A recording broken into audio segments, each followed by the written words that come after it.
กថាមិត្តភក្តិតែងឆ្លងកាត់ជុំនេះបើគេបៀតបៀនចង់យកឈ្នះគ្មានពាក្យថាអាចមករាំងស្ទះយើងបានរំសុខនឹងទុកមិនដែលឲ្យស្គាល់ពាក្យខានអ្វីអាចជួយគ្នាបានពួកយើងមិនសូវដែលគិតខ្វល់ច្រើននឹងលះមងទៅមកភក្តីភាពរបស់យើងមិនទាមទារនៅការតបស្នងសូមត្រឹមបងឲ្យបានជោគជ័យពីថ្ងៃនេះតរហូតទៅជាបងប្អូនមិនសាបសូន្យពីថ្ងៃមកទៅជាយ៉ាងណាមានក្រជោគជ័យចូលគុំភ្លេចខ្លួនថាពីមុនធ្លាប់ឆ្លងកាត់បែបណាអត់បាយអត់ទឹកអត់អាហាររួមគ្នាជួបអបសាំងមកបាំងមកត្រូវចាំ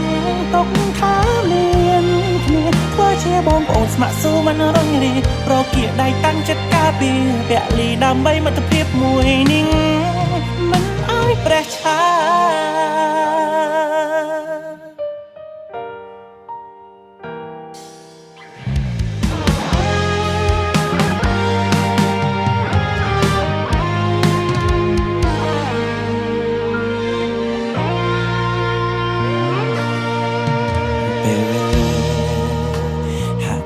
ជាដើរលឿនណាំង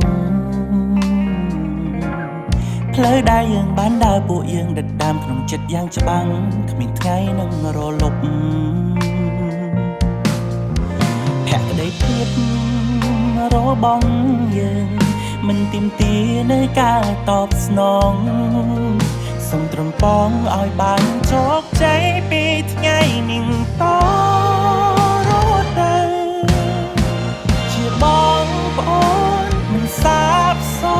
ន្យពីថ្ងៃមកទៅជាយ៉ាងណាមានក្រជោគជ័យចូលគុំភ្លេចខ្លួនថាពីមុនធ្លាប់ឆ្លងកាត់បែបណាអត់បាយអត់ទឹកអត់អាហាររួមគ្នាជួបអបសាំងមកបាំងមកត្រូវចាំទុកថាមានគ្នាធ្វើជាបងប្អូនស្ម័គ្រស៊ូមិនរញរីប្រគៀដៃតាំងចិត្តការពារពលីដើម្បីមិត្តភាពមួយនេះមិនឲ្យប្រះឆា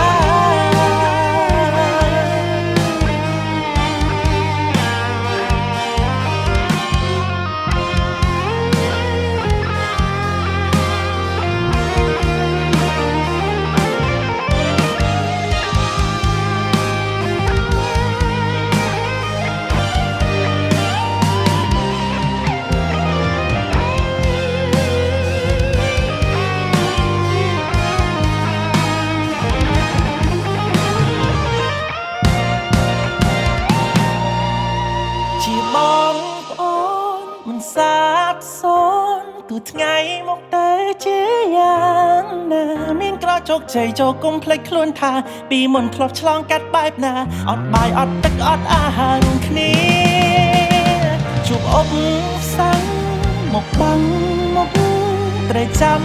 ទុកថាមានគ្នាធ្វើជាបងប្អូនស្ម័គ្រស៊ូមិនរញរីប្រគៀដៃតាំងចិត្តការពារពលីដើម្បីមិត្តភាពមួយនេះមិនឲ្យប្រះឆា